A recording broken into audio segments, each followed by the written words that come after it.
ഗുളികയോഗവും അല്ലെങ്കിൽ ഗുളികൻ്റെ നോട്ടം കേതു നിൽക്കുക അങ്ങനെയൊക്കെയുള്ള ഒരു ജാതകമാണെങ്കിൽ 7.5 ശനി സമയത്തും അഷ്ടമശനി സമയത്തും എനിക്ക് ഒരുപാട് കഷ്ടങ്ങൾ ഞാൻ വിശ്വസിച്ചാലും ഇല്ലെങ്കിലും അതെൻ്റെ ജീവിതത്തിൽ കയറി ഇറങ്ങി പോകും. വീട്ടിലിങ്ങനെ ഏത് സമയം കൊഞ്ചിച്ചും പിടിച്ചും നിൽക്കുന്ന ആൾ ഒരു പരിധി കഴിഞ്ഞാൽ അവർക്ക് ആ കൊഞ്ചലൊന്നും അല്ല ആവശ്യം. അവരുടെ ജീവിതത്തിൽ വേറൊരു കാലഘട്ടമാണ്. ചിലപ്പോൾ ഭർത്താവ് പറഞ്ഞിട്ടുണ്ടാവും എനിക്ക് വിദേശത്ത് പോകാനൊരു സാഹചര്യം കമ്പനി ഒരുക്കുന്നുണ്ടെന്ന് പറയുമ്പോൾ ഭാര്യയ്ക്ക് ചിലപ്പോൾ പേടി വരും. അത് സ്നേഹം കൊണ്ട് വരാം. എൻ്റെ അമ്മയാണ് എൻ്റെ വളർച്ച എല്ലാം മുരടിപ്പിച്ച് കളഞ്ഞത്. പക്ഷെ അമ്മയ്ക്ക് ഭയങ്കര സ്നേഹമാണ്. മോനെ പുറത്തേക്ക് വിടില്ല, ഫോറിലെ വിസ കിട്ടിയാൽ വിടില്ല. ജ്യോതി മാഡം, ഈ സ്നേഹം എന്ന കാര്യം നമുക്ക് പലപ്പോഴും ബാധയും കൂടോത്രവും അങ്ങനത്തെ നെഗറ്റീവ് കാര്യങ്ങളായിട്ട് മാറാറുണ്ടോ? സ്നേഹമാണ് അത് ശരിക്കും അങ്ങനെയാണ്. സ്നേഹത്തിൽ നിന്ന് തന്നെയാണ് ഈ വൈരാഗ്യം ഉണ്ടാകുന്നത്.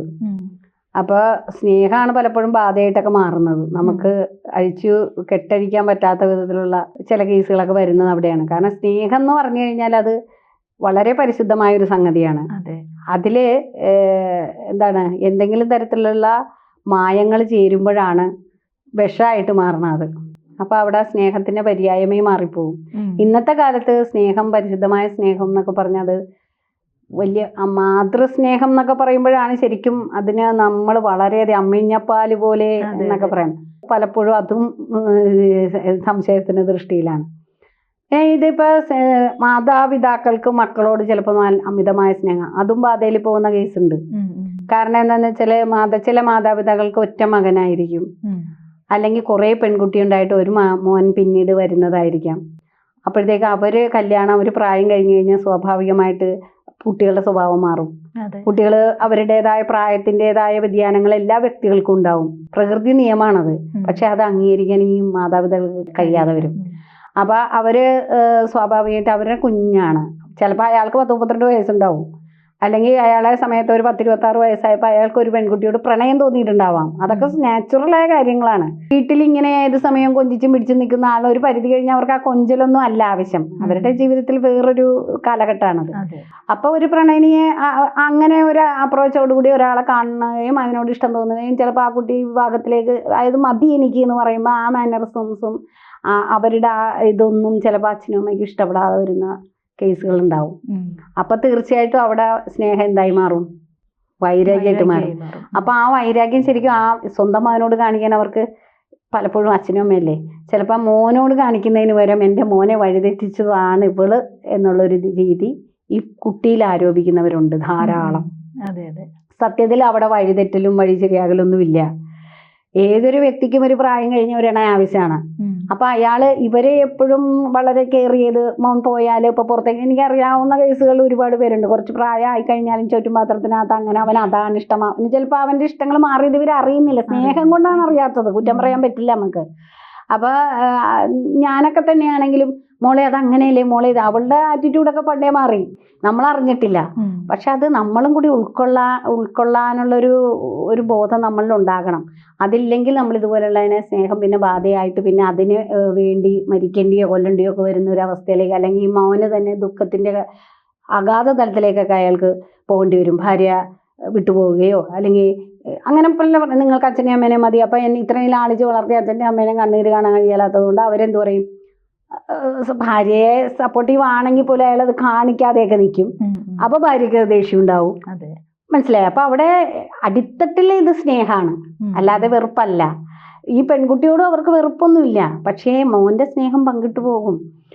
ഞങ്ങളെക്കാൾ കൂടുതൽ അവൾക്ക് പ്രയോറിറ്റി കൊടുക്കുന്നു, അല്ലെങ്കിൽ ഞങ്ങൾ പറയാതെ കടന്നു വന്നൊരു അതിഥിയാണ്, അവൾക്ക് അവന്റെ സ്വന്തം താല്പര്യമാണ്. അപ്പൊ അവന് അവളോട് കൂടുതൽ താല്പര്യമുണ്ട്. ഇങ്ങനെയൊക്കെയുള്ള സംഗതികളാണ് അതൊക്കെ ക്രിയേറ്റ് ചെയ്ത് വരുന്നത് സ്നേഹത്തിൽ നിന്ന്.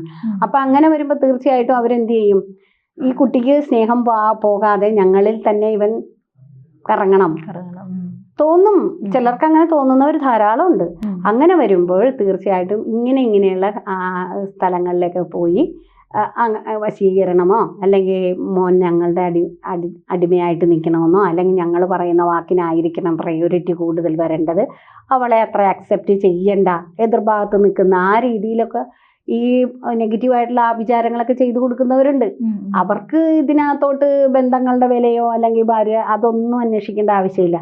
അവർക്ക് പൈസ കിട്ടിയാൽ മതി.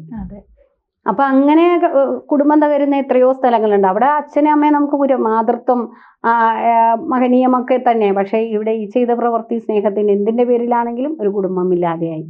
അപ്പൊ അതാണ് സ്നേഹം ബാധയായി പോകുന്നത് അവിടെ. ഇത് ഈ തോട്ട് പ്രോസസ്സ്, അതായത് ഈ സ്നേഹിക്കുന്ന ആളുടെ തോട്ട് പ്രോസസ്സുകൾ ഈ സ്നേഹിക്കപ്പെടുന്ന ആളുകളിൽ അവരുടെ ജീവിതത്തിൽ അത് നെഗറ്റീവായിട്ട് ബാധിക്കില്ലേ?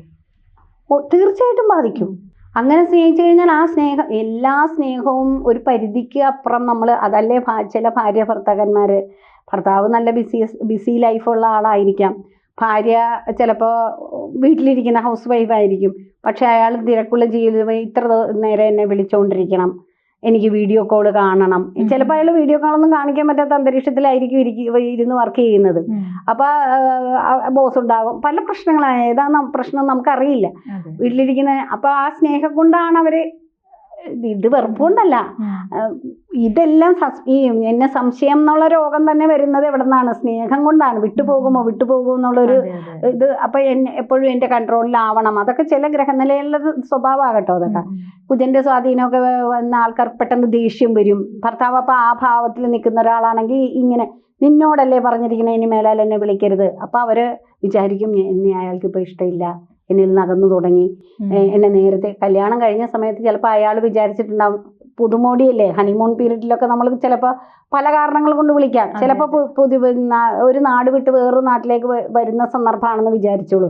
അപ്പോഴത്തേക്ക് അച്ഛനെ അമ്മേനെയൊക്കെ വിട്ടിട്ട് ഒരു ചെറിയ കുട്ടിയല്ലേ എൻ്റെ കൂടെ വന്നാലേ എന്ന് വിചാരിച്ച് അയാൾ ഓഫീസിൽ ചെന്നാലും അയാളുടെ മനസ്സിൽ അപ്രാളം കൊണ്ട് പലതവണ വിളിച്ചിട്ടുണ്ടാവും. പിന്നെ ആ ഒരു സാഹചര്യമായിട്ട് ആ പെൺകുട്ടി അഡാപ്റ്റ് ആയി കഴിഞ്ഞാൽ പിന്നെ അയാൾക്ക് സേഫായി, അവിടെ ഫ്രണ്ട്സ് കിട്ടി, കാര്യങ്ങൾ കിട്ടി. പിന്നെ അയാൾ ആ 10 വിളി എന്നുള്ളത് ചിലപ്പോൾ 5 ആക്കിയിട്ടുണ്ടാവും, 2 ആക്കിയിട്ടുണ്ടാവും, ചിലപ്പോൾ മറന്നേ പോയിട്ടുണ്ടാവും തിരക്കുകളിൽ. അതെല്ലാം സംശയദൃഷ്ടിയോടുകൂടി നോക്കുകയും, അപ്പം എൻ്റെ ഭർത്താവിനെ വിട്ടുപോവുകയാണെന്ന് കരുതിയിട്ട് വേറൊരു ബ്ലാക്ക് മാജിക് കേന്ദ്രത്തിലോട്ടോ അതുപോലുള്ള സ്ഥലങ്ങളിലോ ഒക്കെ ചെന്നിട്ട് ഇയാൾ എന്നിൽ നിന്ന് വിട്ടുപോകരുത്, അയാൾക്ക് അങ്ങനെ ചെയ്യണം, അല്ലെങ്കിൽ അയാളിപ്പോൾ കൂടുതൽ തിരക്കുകളിലേക്ക് പോകണ്ട, ഇത്രയും തിരക്ക് മതി, അയാൾ എന്നിൽ നിൽക്കണം.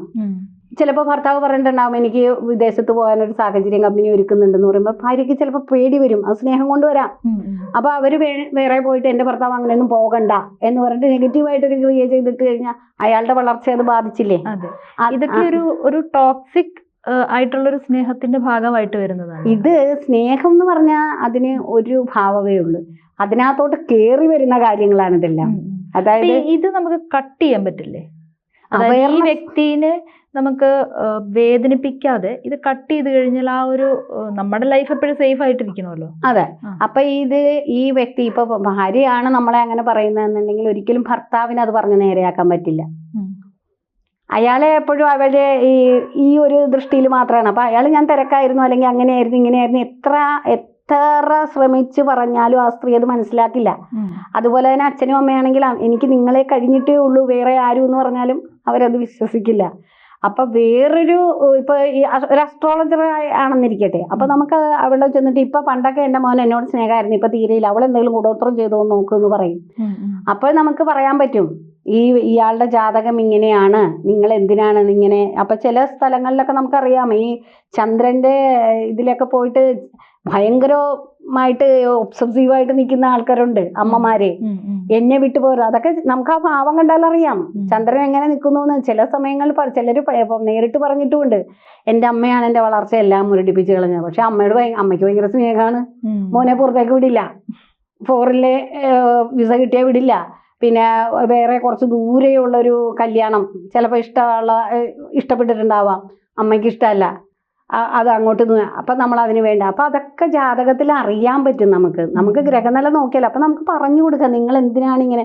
പലരോടും ഞാൻ പറഞ്ഞിട്ടുണ്ട്, അങ്ങനെ നോക്കുമ്പോൾ ഞാൻ പറഞ്ഞിട്ടുണ്ട്, എന്തിനാണ് മോളെ മോനെ ഇങ്ങനെ ചിറകിൻ്റെ അടിയിൽ വെക്കുന്നത്, അവർക്ക് പറന്ന് നടക്കാറായി, നമ്മൾ കുറച്ചൊക്കെ കണ്ടില്ല കേട്ടില്ല എന്ന് വെക്കണം. ഈ ജാതക പ്രകാരം അമ്മയ്ക്ക് ഇങ്ങനെ ഒരു തോന്നലില്ലേ, അത് നമ്മൾ മനസ്സിലാക്കണ്ടേ എന്ന് പറഞ്ഞ് നമ്മൾ അതിനെ പറഞ്ഞു കൊടുക്കണം അവരോട്. ഇതുകൊണ്ടാണ് നിങ്ങൾക്ക് ഇങ്ങനെ വരുന്നത്. അവർ നിങ്ങളെ മക്കളെ, അതുപോലെ ഭാര്യയോടാണെങ്കിലും, ഇയാൾ ഇങ്ങനെയുള്ള ഒരാളല്ലേ, അപ്പം അയാളുടെ മാനസികാവസ്ഥ എന്താണ് മനസ്സിലാക്കാത്തത്, നിങ്ങളിങ്ങനെ പറയരുത്, ഇതുകൊണ്ടാണ്. അല്ല ഇനി ഇയാൾ എന്തെങ്കിലും വഴിതെറ്റി പോകുന്ന കേസ് കേട്ടാണെങ്കിൽ നമുക്ക് അതും ചെക്ക് ചെയ്യാൻ അയാളുടെ അടുത്തും പറയാൻ പറ്റും. നിങ്ങൾക്കിപ്പോൾ രാഹുർദേശമാണ്, 7 നിൽക്കുന്ന രാഹുവാണ് കേട്ടോ, വേറെ റിലേഷൻസ് ഒക്കെ വരാനുള്ള സാധ്യത അങ്ങനെ ഉണ്ടോ. അപ്പൊ നമ്മളോടാകുമ്പോൾ ഒരു തേർഡ് പേഴ്സൺ ആകുമ്പോൾ അയാൾക്ക് ഒരിക്കലും അറിയാത്ത അയാളുടെ മേഖലകളിൽ കടന്നു കയറി ഇത് ഒറ്റിക്കൊടുക്കാൻ പറ്റാത്ത നമുക്ക് അതിനുള്ള ഇതില്ല, സ്കോപ്പില്ല. അപ്പോൾ അവർ നമ്മളോട് സത്യം പറയും. അപ്പോൾ നമുക്ക് കാര്യങ്ങൾ പറയാം. ഇപ്പോൾ അവസ്ഥ മോശമാകട്ടോ, അപ്പോൾ അതുകൊണ്ട് ഭാര്യ ഇങ്ങനെയൊക്കെ നിൽക്കുന്ന അവർക്ക് കൂടുതൽ പ്രശ്നങ്ങൾ ഉണ്ടാക്കരുത്. ഇങ്ങനെയുള്ള സാഹചര്യങ്ങൾ നിങ്ങളുടെ ജോലി സ്ഥലത്തുണ്ടെങ്കിൽ, അല്ലെങ്കിൽ നിങ്ങൾ പോകുന്ന സ്ഥലത്ത് അങ്ങനെ എന്തെങ്കിലും ഉണ്ടെങ്കിൽ സ്വാഭാവികം മാത്രമാണ്. പക്ഷേ നിങ്ങളൊന്ന് ഭക്തി കൂട്ടണം, നിങ്ങളൊന്ന് ഭഗവാനെയൊക്കെ വിളിക്കണം. എന്ത് കാര്യം ചെയ്യുമ്പോഴും കുടുംബത്തെയും ഭഗവാനെയൊക്കെ ഒന്ന് ആലോചിച്ചിട്ട് ഇപ്പോഴത്തെ അവസ്ഥയും ഇപ്പോഴത്തെ എൻ്റെ ദശാകാലം എന്താണ്, എൻ്റെ അവസ്ഥ ഇതാണ് എന്നുള്ളതും കൂടി ഓർക്കണം. ചിലപ്പോൾ 7 ശനിയായിരിക്കും, ശുക്രന്റെ ദശാകാലമായിരിക്കും, ശുക്രൻ നീചത്തിൽ നിൽക്കുന്നതായിരിക്കും. അങ്ങനെയൊക്കെയുള്ള സമയത്ത് ശുക്രന്റെ ഭാവം കാണിക്കും, 7 ശനിയുടെ ഭാവം കാണിക്കും. അങ്ങനെയൊക്കെ വരുമ്പോൾ പലവിധ പ്രശ്നങ്ങളായ, അപ്പൊ അതൊക്കെ അറിഞ്ഞു പോവുക. നമ്മൾ ഒരു പരിധിവരെ നമ്മളെ ഭരിക്കുന്നത് നമ്മുടെ ദശാകാലവും നമ്മുടെ ഗ്രഹസ്ഥിതിയും ഒക്കെയാണ്. അപ്പൊ അത് നമ്മൾ അറിയുന്നില്ലെന്നേ ഉള്ളൂ. ഇപ്പൊ ഞാൻ ഗ്രഹനിലയിൽ വിശ്വസിച്ചാലും ഇല്ലെങ്കിലും എൻ്റെ ശനി ആ ജനിച്ച സമയത്ത് ഒരു ഗ്രഹനിലയിൽ എൻ്റെ ശനി മോശം സ്ഥാനത്താണ് നിൽക്കുന്നത്, ദുസ്ഥാനത്തിലാണ് നിൽക്കുന്നത്. അവിടെ ഗുളികയോഗവും അല്ലെങ്കിൽ ഗുളികൻ്റെ നോട്ടം, കേതു നിൽക്കുക, അങ്ങനെയൊക്കെയുള്ള ജാതകമാണെങ്കിൽ 7 ശനി സമയത്തും 8 ശനി സമയത്തും എനിക്ക് ഒരുപാട് കഷ്ടങ്ങൾ ഞാൻ വിശ്വസിച്ചാലും ഇല്ലെങ്കിലും അതെൻ്റെ ജീവിതത്തിൽ കയറി ഇറങ്ങി പോകും. അപ്പോൾ ഒരു അസ്ട്രോളജറെ കാണുവാണെങ്കിൽ ഇതെന്തുകൊണ്ടെന്ന് ചോദിച്ചാൽ നമുക്കത് പറഞ്ഞു കൊടുക്കാൻ പറ്റും. ഇപ്പം അയാൾ പോയിട്ട് കാണുന്ന ഒരു കൗൺസിലറെ ആണ്, ഒരു സൈക്കോളജിക്കൽ ട്രീറ്റ്മെന്റിനാണ് അയാൾ പോകണമെങ്കിൽ അവർ വേറൊരു രീതി പറഞ്ഞു കൊടുക്കും. അത് അസ്ട്രോളജറെ കണ്ടുവന്നു കഴിഞ്ഞാൽ അസ്ട്രോളജർ ആ രീതിയിലായി എവിടെ നിന്നാണെങ്കിലും സൊല്യൂഷൻ കിട്ടിയിരിക്കും.